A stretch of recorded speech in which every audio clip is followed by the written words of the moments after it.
बिस्मिल्लाहिर्रहमानिर्रहीम। आज का जो हमारा लेक्चर है वो है 9.1 एक्सरसाइज फर्स्ट ईयर की। अच्छा, इस एक्सरसाइज के अंदर जो हमने क्वेश्चंस करना है वो ये है कि सेक्साडेसिमल सिस्टम के अंदर अगर कोई वैल्यू हमें डिग्री, मिनट और सेकंड में दी जाती है। ये जो ऊपर का साइन है ये डिग्री के लिए है और ये 1 जो प्राइम है इसको हम लोग कहते हैं मिनट, और ये जो 2 प्राइम के साइन है इसे हम लोग कहते हैं सेकंड के लिए। अगर कोई क्वेश्चन हमें दिया जाता है कि ये सेक्साडेसिमल के अंदर है, यानी कि डिग्री, मिनट और सेकंड में है, आप इसको कन्वर्ट करें रेडियन के अंदर, तो हम उसको कैसे कन्वर्ट करेंगे इस लेक्चर में हमने ये देखना है। सबसे पहले जो प्रीवियस लेक्चर है उसमें हमने देखा था कि 180 डिग्री जो है वो पाई रेडियन के बराबर होता है। हम लोग यहाँ से एक जनरल फार्मूला जनरेट कर रहे हैं। अगर 180 को वहाँ जाके डिवाइड कर दें तो 1 डिग्री जो है वो इक्वल हो जाएगा पाई ओवर 180 रेडियन के। अगर यहाँ 1 है तो मल्टीप्लाई 1 लिखते हैं।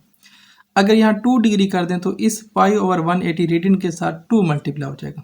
इसी तरह एक जनरल फॉर्म हम बना लेते हैं कि x डिग्री जो है वो पाई x ओवर 180 रेडियन के बराबर है। इसी चीज़ को देखते हुए जो हमें क्वेश्चन दिया है वो डिग्री, मिनट और सेकंड में दिया है। इसको हम सारे को पहले कन्वर्ट करेंगे डिग्री में और फिर हम उसको रेडियन में कन्वर्ट लेकर आएंगे। जो वैल्यू डिग्री में है उसको वैसे रहने देना है। मिनट जो होता है 1 मिनट की जो वैल्यूज होती है वो हमने देखी थी कि 1 मिनट के अंदर जो होते हैं वो 60 सेकंड होते हैं और 1 डिग्री के अंदर जो होते हैं वो 60 मिनट होते हैं। तो हाँ, यहाँ हम देखेंगे कि अगर मिनट से डिग्री में जाना है तो 60 पे डिवाइड करना है और सेकंड से अगर हम लोग डिग्री में जाना चाहते हैं तो 3600 पे डिवाइड करेंगे। अगर 60 पे डिवाइड करेंगे तो वो मिनट में जाएगा। हम लोग क्या करते हैं उसको डायरेक्ट डिग्री में कन्वर्ट कर देते हैं। इसे 3600 से डिवाइड कर दिया, ऊपर हम डिग्री का साइन लगा देंगे। 660 को डिवाइड करेगा 1/10, 3600 को डिवाइड करेगा 1/120। इसका एलसीएम लेंगे 10 और 120 का बनता है 120, और 1 अगर 120 को डिवाइड करेगा 120 को मल्टीप्लाई करेंगे हम लोग 75 से 9000 आ जाता है।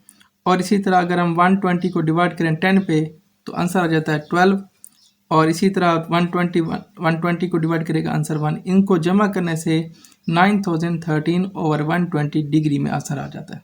हमारे पास जो क्वेश्चन है वो डिग्री में नहीं देना, हमने किस में जाना है, रेडियन में। इसलिए डिग्री का साइन हम यहाँ से ख़त्म कर देंगे और इसकी जगह पुट कर देंगे पाई ओवर 180 रेडियन। ऊपर वाली वैल्यू हम ऊपर से मल्टीप्लाई कर देंगे और नीचे 120 को 180 से जब मल्टीप्लाई करेंगे तो 21600 जो है इसका जवाब आ जाएगा ओवरऑल। तो इस क्वेश्चन में हमने देखा कि किस तरह हम रेडियन, मिनट और सेकंड की वैल्यू को रेडियन में कन्वर्ट करते हैं। तो ये जनरल फार्मूला जो है वो आपने लाजमी याद रखना है, क्योंकि इसी की बिहार पे जितनी भी वैल्यूज़ होती हैं उसको हम कन्वर्ट करते हैं। इसके साथ हम ये भी देख लेते हैं कि किसी भी क्वेश्चंस के अंदर अगर वैल्यू हमें रेडियन में दी जाती है तो उसको कैसे कन्वर्ट करते हैं, वो भी अभी हम इसमें देखेंगे।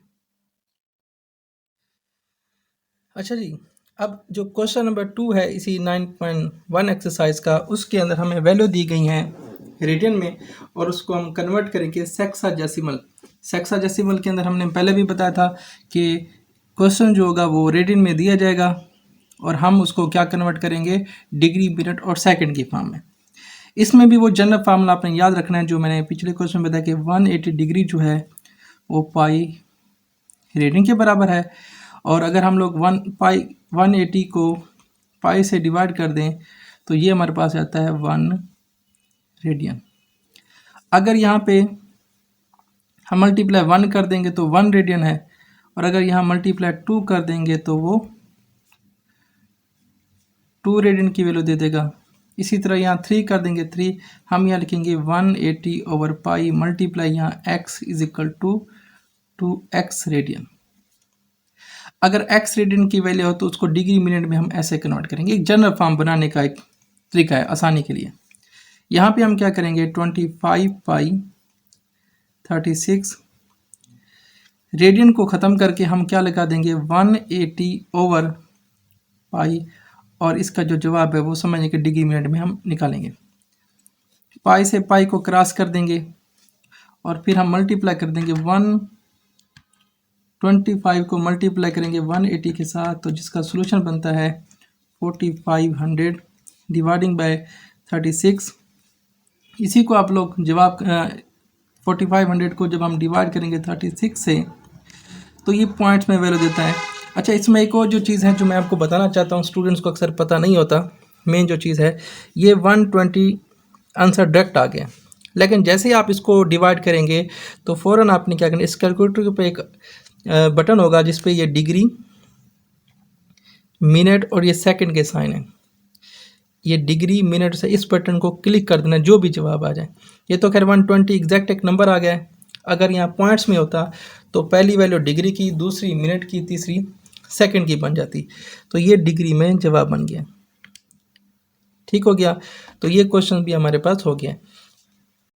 अच्छा जी, अब जो है वो हमने क्वेश्चन 2 में देख लिया कि रेडियन से डिग्री मिनट में कैसे जाते हैं। अब हमारे पास जो क्वेश्चन है, क्वेश्चन नंबर 4, उसके अंदर हमें वैल्यू दी गई है एल की 1.5 सेंटीमीटर और आर की जो वैल्यू है वो दी गई है 2.5 सेंटीमीटर। हमने लास्ट लेक्चर में प्रूव किया था कि थीटा इज इक्वल टू है एल ओवर आर। या हमसे कहता है कि आप थीटा को मालूम करें, तो थीटा मालूम करने के लिए एल और आर की वैल्यू जो देगा उसको हम क्या करेंगे, पुट कर देंगे। एल की वैल्यू है 1.5 और आर की वैल्यू है 2.5। आप चाहें तो यूनिट लिख दें, नहीं लिखना चाहते हैं तो नहीं लिखना, उसमें कोई इशू नहीं है।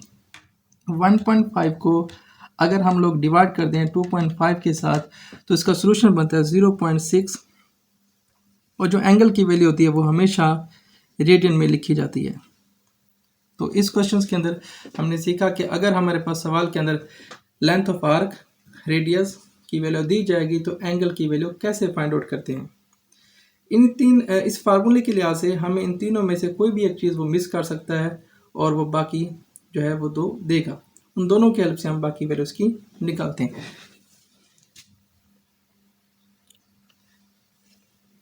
थैंक यू बेटा, जज़ाकल्लाह।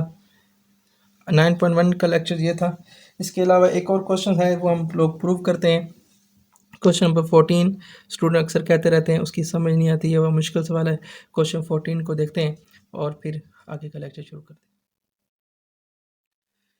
अच्छा जी, इसी 9.1 का जो क्वेश्चन नंबर 14 है उसको हम कर रहे हैं। उसके अंदर हमने सवाल की स्टेटमेंट ये है, show that the area of a sector of a circular region are is, एक सेक्टर एरिया है यानी कि सर्कुलर फॉर्म का, जिसके एरिया की वैल्यू जो है वो हमने साबित, जिसका रेडियस आर है और साबित करना है कि एरिया उसको जो है 1/2 आर स्क्वायर थीटा है। वो कहता है कि we are theta is a circular measure of the centre angle of the sector. Sector जो बनेगा उसका सेंटर एंगल जो होगा वो थीटा होगा। पहली बात यहाँ पे की जा रही है सर्कुलर मेजर, यानी क्या, सपोज करेंगे हमारे पास एक सर्कल है। ये बात याद रखिएगा कि हमारी कैलकुलेशंस के अंदर पहली चीज़ होती है सर्कल। एरिया जो होगा वो सर्कल के अंदर से लिया जाएगा। तो सपोज हमने एक सर्कल ले लिया है जिसका सेंटर जो है वो ओ है। सेक्टर क्या होता है? सेक्टर का मतलब होता है कि अगर कोई हमारे पास एक सर्कल जिसके अंदर दो रेडियाई और एक आर्क के दरमियान जो एरिया होगा वो ये सेक्टर होता है। अब सेक्टर भी दो तरह के होते हैं, एक होता है मेजर सेक्टर, एक होता है माइनर सेक्टर। इन दो रेडिया के दरमियान ये वाला भी रीजन है इस आर के हिसाब से और ये वाला भी है, इसे हम कहते हैं माइनर सेक्टर, इसे कहते हैं मेजर सेक्टर। सवाल की रिक्वायरमेंट के हिसाब से हम लोग सपोज कर लेते हैं कि इस सेक्टर के सेंटर के ऊपर जो है वो एंगल बन रहा है थीटा का। अब यहाँ जो कैलकुलेशन है वो लिखते हैं। इसके हिसाब से हमारे पास बात की जा रही है दो चीज़ों की, एरिया ऑफ सेक्टर और area of circle, angle of sector और एंगल ऑफ सर्कल के हिसाब से। सबसे पहले हम यहाँ लिखते हैं कि इस एरिया ऑफ सर्कल जो है वो हम लोग लिखते हैं पाई R square.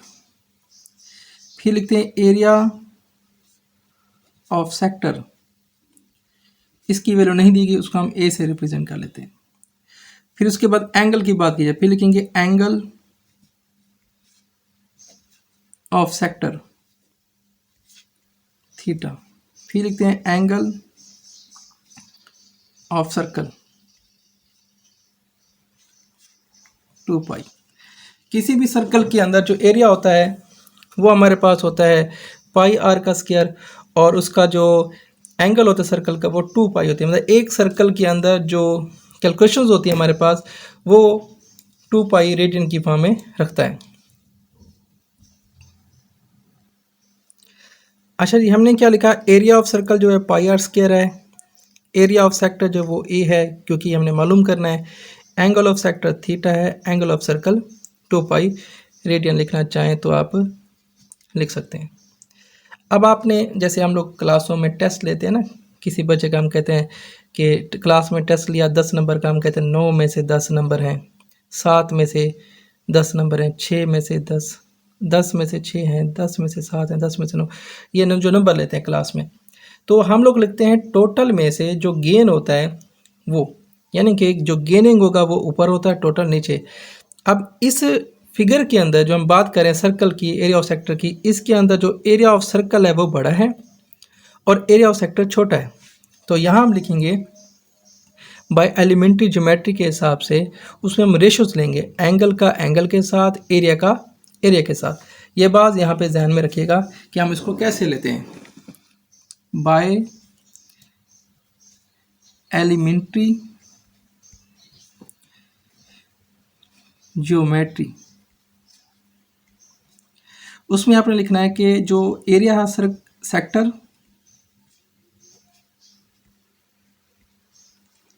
Dividing by area of circle के साथ,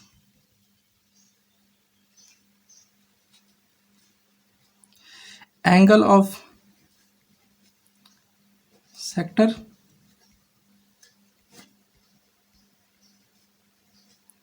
angle of circle. Area of sector को हमने ए से रिप्रेजेंट किया है, एरिया ऑफ सर्कल को हमने 2 पाई लिखा है, एंगल ऑफ सेक्टर जो है वो थीटा है, angle of circle area of circle जो है पाई आर स्क्वायर था, एंगल ऑफ सर्कल जो है वो हमारे पास 2 पाई है। हमने ए निकालना है तो ए इज इक्वल टू हो जाएगा theta over 2 pi multiply pi R square. Pi से पाई को ख़त्म कर देंगे तो ऊपर बचेगा 1 ओवर 2 आर स्क्वायर और थीटा, यानी कि ए जो है is the required area of sector. तो इस तरह हमने 9.1 के अंदर कुछ क्वेश्चंस किए हैं सेक्साडेसिमल वाले, जिसमें डिग्री, मिनट और सेकंड को हमने कैलकुलेट किया। फिर हमने एक क्वेश्चंस किया रेडियन से सेक्साडेसिमल में जाने के लिए, जिसमें डिग्री, मिनट और सेकंड में वैल्यूज निकाली। फिर हमने length of arc, radius of circle और एंगल ऑफ सर्कल की हेल्प से हमने वैल्यू कुछ निकाली हैं। और एंड में जो लेक्चर्स हैं हमारे पास, क्वेश्चन नंबर 14 में हमने साबित किया है कि किसी भी सेक्टर के अंदर जो एरिया ऑफ सेक्टर होता है वो 1/2 आर स्क्वायर थीटा के बराबर होता है। Thank you. वीडियो को लाइक करने के लिए, देखने के लिए, मज़ीद लेक्चर्स के लिए हमारे चैनल को फॉलो करें। बहुत बहुत शुक्रिया। अल्लाह हाफ़िज़।